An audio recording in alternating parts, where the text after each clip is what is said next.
Now your forecast first, sponsored by Jackson Hewitt Tax Service. Open year-round to service your tax needs. Good evening. I'm your local weather authority, Chief Meteorologist Chris Yates. Another beautiful day. Temperatures comfortable in the upper 70s. We've got mid and high level clouds streaming in. We'll continue to see those clouds moving in over the next couple of hours.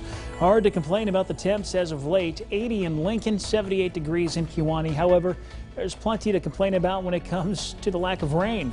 Good news is there is some on the way. We'll just have to wait till really later tonight to pick it up. The clouds continue to increase. Scattered showers and storms move in after midnight. We'll break down the timing of those storms coming up. WMBD News at 5 starts now. Coming up, new parking rules in downtown Metamora.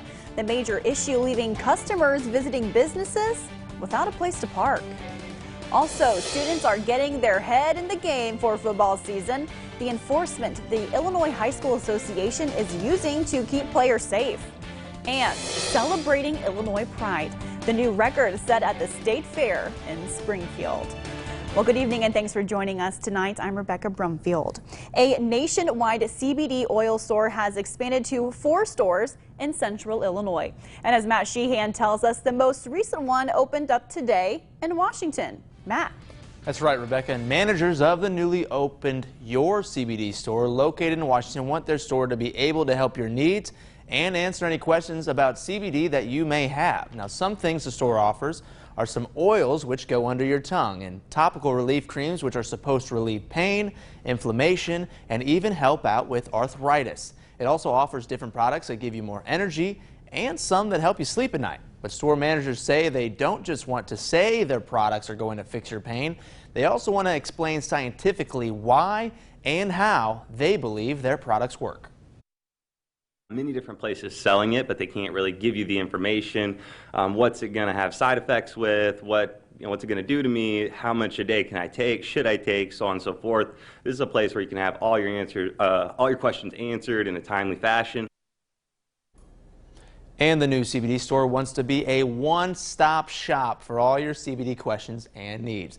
We have the store's location and hours of our website on our website, ciproud.com. Rebecca? All right, Matt, thank you. Well, a heads up for drivers in Metamora. There are new time limits for parking in the town square. There's now a 2-hour parking limit Monday through Friday from 8:30 in the morning to 3 in the afternoon. Rosario Dominguez tells us how these new regulations will affect people. Rosario. Rebecca, the change comes after some business owners in the area noticed an increase in Metamora High School students parking there in the past 2 years. This was limiting parking availability to their customers. They took their concerns to the village board last spring and they took action. Today, on the first day of school, the new parking signs were up, although so far today only one side. The signs will be going around the whole square.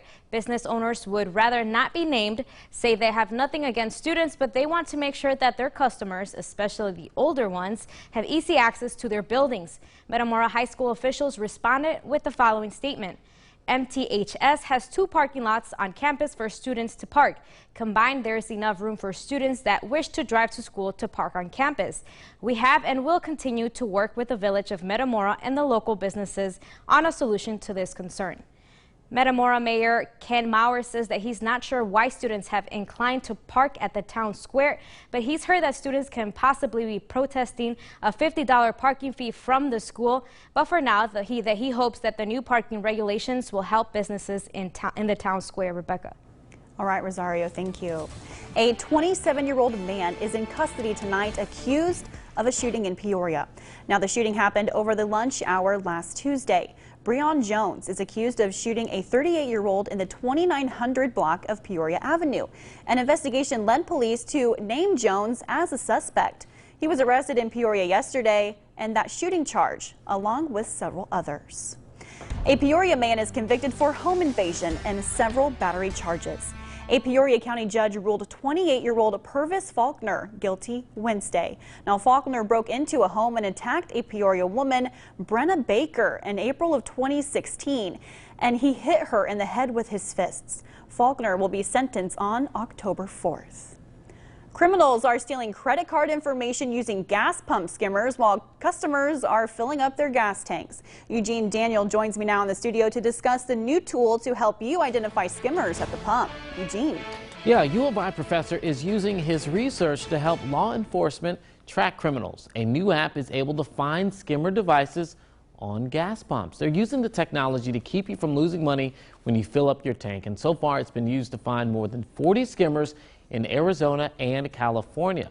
But they haven't found any in Illinois yet. It's called Blutana, and it finds Bluetooth skimmers at gas pumps. The professor who worked on the device says it's a project that he is proud to share. The criminals are using very off-the-shelf technology, and we are using that fact, the fact that they're using cheap off-the-shelf parts, to catch them.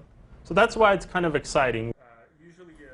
If you're wondering, the app is not public right now. One of the professors who created the app said to use it, you do need training. For now, it's available to inspectors and law enforcement agencies who have authority to remove the skimmers. Rebecca. Eugene, I'm glad you said that because I was about to download it myself. In other news, the Ecology Action Center in McLean County is looking to help clean our environment, and its leaders are asking for your help. On September 7th, all McLean County residents are invited to participate in a one-day event where they can dispose of hazardous waste. These are harmful materials we often throw out or throw down the drain just plainly without thinking. They include household cleaners, yard care chemicals, paint, and much more. These are things that are flammable, corrosive, explosive, or otherwise toxic. These things do not go into the trash. They don't get dumped down the drain. Both of those can lead to contamination of our water supplies or other unintended impacts. And new this year, you must set up an appointment before driving to the drop-off point. Leaders say the change will help regulate traffic flow. And to find out how you can make this event possible, visit ciproud.com. The high school football season starts in just 2 weeks, if you can believe it, and players are out on the fields getting ready for another season of Friday Night Lights. And in an effort to improve the safety of players, the IHSA has a new rule in place that would limit the amount of hitting a player can take each week. Football players are limited to 2 games a week, and they could not play in back-to-back games. Leaders say the change comes after years of studying what consecutive days of hitting does to a player. We do believe that there were some players maybe playing in back-to-back days, and we just believe, and our doctors believe obviously, that there's some medical basis for us to provide a day of rest when it comes to the contact that players may be getting. Anderson also says because this is the first year of the new rule, IHSA will closely monitor it. And at the end of the season, they will explore any changes if they deem it necessary. An outdoor recreational area is one step closer to getting approved in East Peoria's Levy Park.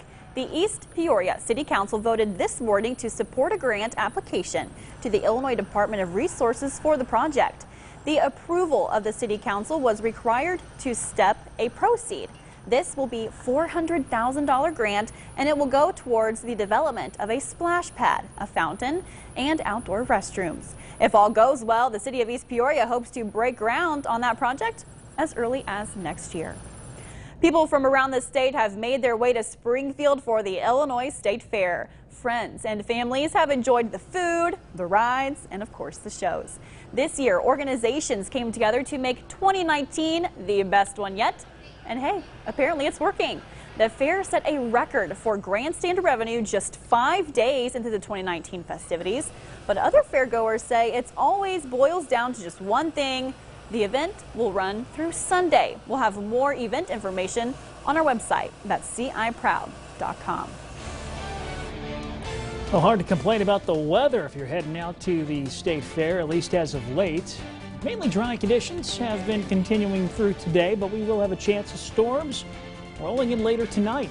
We'll have that full forecast coming up next.